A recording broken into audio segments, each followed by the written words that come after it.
Salut tout le monde, nous voilà aujourd'hui pour une nouvelle vidéo. Cette vidéo, on va parler dans cette vidéo de que faire, c'est-à-dire du début de cette année.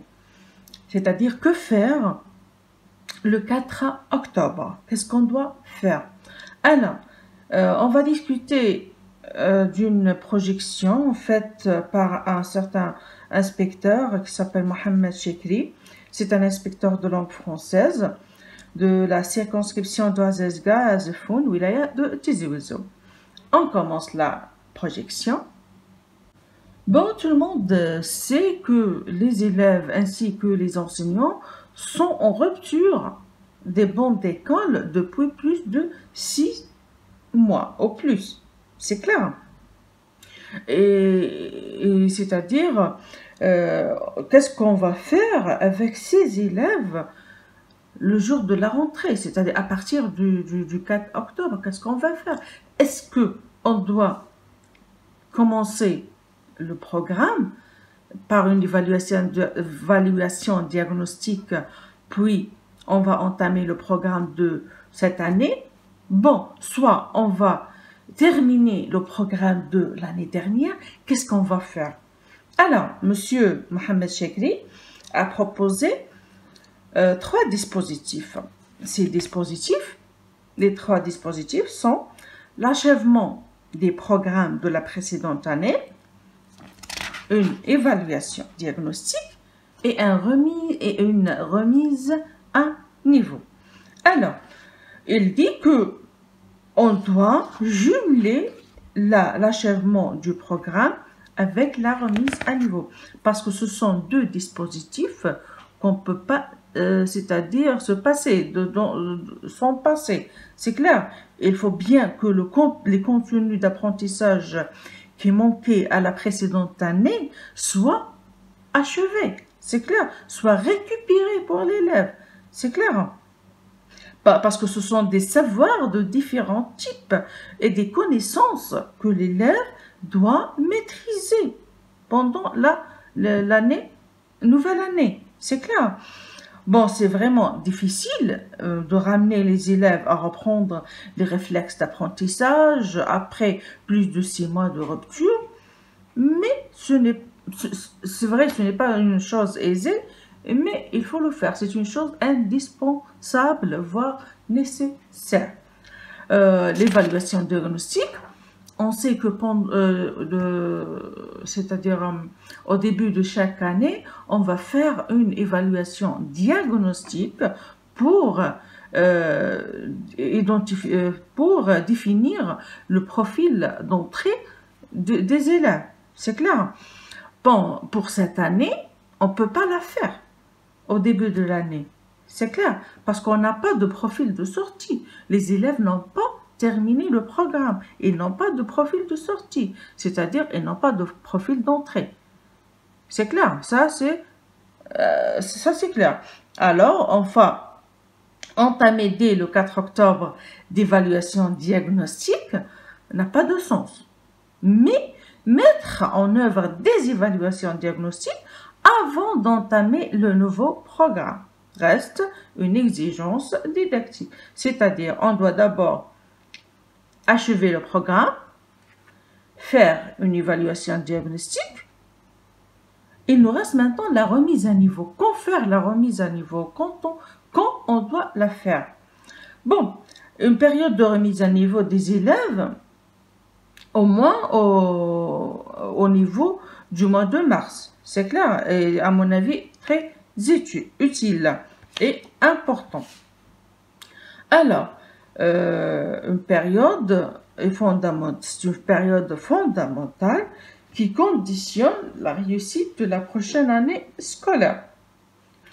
Monsieur Mohamed Chekri propose de jumeler la remise à niveau avec l'achèvement du programme. Ces 2 dispositifs doivent être jumelés. C'est clair, hein, pour ne pas manquer du temps. C'est clair, pour terminer le nouveau programme à temps.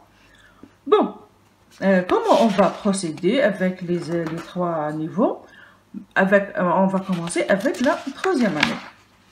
Bon, pour la 3e année, les élèves inscrits en 3e AP, c'est-à-dire cette année 2020-2021, n'ont aucun retard à récupérer. Qu'on soit clair. Puisque c'est leur première année en langue française, ils vont entamer leur année scolaire comme cela se pratiquait habituellement. C'est clair, comme on avait l'habitude de le faire, avec une phase d'imprégnation et ainsi de suite. Bon, un petit mot pour la phase d'imprégnation. Bon, la phase d'imprégnation, il y a ceux qui l'appellent projet zéro. Moi, personnellement, je suis contre cette appellation projet zéro. C'est une période d'imprégnation, voire d'initiation, avant d'entamer le programme. Cette phase est d'une durée de 2 semaines, c'est-à-dire 8 vacations de 45 minutes. Bon, à quoi servira cette phase d'imprégnation? Il y a beaucoup d'activités proposées durant cette phase. Ce sont des activités de l'oral en réception, production et en production, de l'écrit en réception et en production, c'est-à-dire les graphismes, tout ça. Bon, généralement, cette phase sert à faire connaissance de la communauté classe, de l'espace classe, du matériel didactique et à apprendre à gérer le temps. Il s'agit de, premier point, soumettre les élèves à la langue française, à l'oral et à l'écrit. Bon, l'écoute des chansons, de comptines, exposition à des textes courts. Deuxième point, faire mémoriser, puis faire répéter des énoncés oraux. Formules de politesse, mots de salutation, personnel de l'école, mobilier de la classe, membres de la famille, fourniture scolaire et ainsi de suite. Troisième point, faire découvrir aux élèves la latéralité, gauche, droite, les interlignes, la marge et tout ça.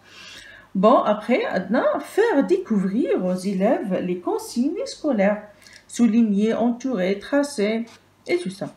Bon, là, après, on a faire mémoriser, puis faire repérer des graphèmes, des mots les plus récurrents, mots de salutation, prénom, membres de la famille, personnages de l'école, ainsi de suite.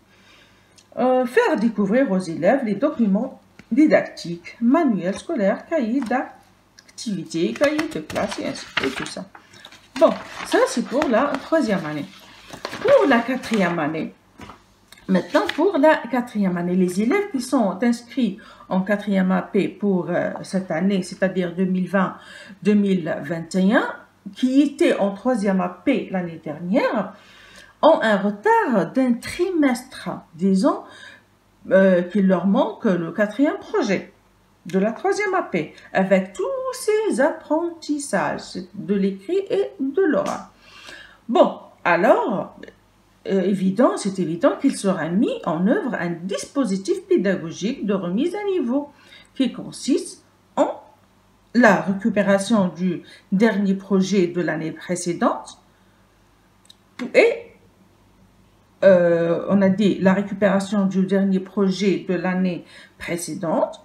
Ces deux dispositifs de remise à niveau et d'achèvement du programme doivent être jumelés, comme on l'a dit. Remise à niveau et achèvement ensemble. C'est pour raison de manque de temps. Alors, comment on va jumeler ces deux? Comment on va faire la phase de remise à niveau et d'achèvement du programme? Alors, nous allons considérer que l'achèvement du programme est aussi une phase de remise à niveau.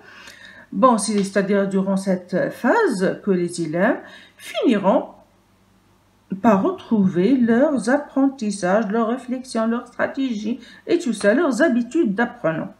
C'est clair, ils récupéreront l'essentiel de leurs compétences d'élèves. Bon, cette phase peut durer 1 mois, c'est-à-dire 4 semaines. C'est-à-dire 4 semaines. Ces 4 semaines suffiront éperdument pour finir le 4e projet. Ensuite, on va faire l'évaluation diagnostique tout de suite après cette phase. on va faire l'évaluation diagnostique juste après cette première phase. Elle sera d'une durée d'une semaine, c'est clair, c'est-à-dire 3 vacations, 3 jours. C'est pour la 4e année. Et on a dit que l'évaluation diagnostique, son objectif est de vérifier le niveau de maîtrise de compétences. C'est clair, le plus fondamental, celle dont la maîtrise est requise afin que l'élève entame les nouveaux apprentissages sans aucun risque. C'est clair. Elle définit le profil d'entrée de la 4e année. C'est clair? Ça, c'est pour la 4e année, c'est-à-dire les élèves de la 3e année l'année passée. Maintenant, on va pour la 5e année, c'est-à-dire les élèves de la 4e année l'année passée. Bon, les élèves de la 5e année, c'est ce niveau qui pose problème. Pourquoi? Parce qu'on est limité par le temps. C'est-à-dire, si ils vont garder la date habituelle de l'examen de fin du cycle primaire, c'est-à-dire la fin du mois de mai, ça n'aura aucun sens parce que le temps ne suffira pas pour terminer le programme, vu le retard et les ruptures, le manque de temps d'apprentissage. C'est clair. Alors, à mon avis, bon, c'est pas à mon avis, c'est à l'avis de M. Mohamed Chekri, et c'est mon avis aussi. Hein. Bon, comment on va procéder? On sait que le projet 4 de la 4e année, il est fait de 3 séquences. Et ce projet qui manque aux élèves de la 5e année, c'est ce projet. Alors, le projet 3 de la 4e année, c'est ce projet qui manque aux élèves de la 5e année. Ce projet est composé de 3 séquences. Alors, c'est impossible de faire un projet de 3 séquences dans un mois. Allez, c'est clair, qu'on soit d'accord. Alors, qu'est-ce qu'on va faire?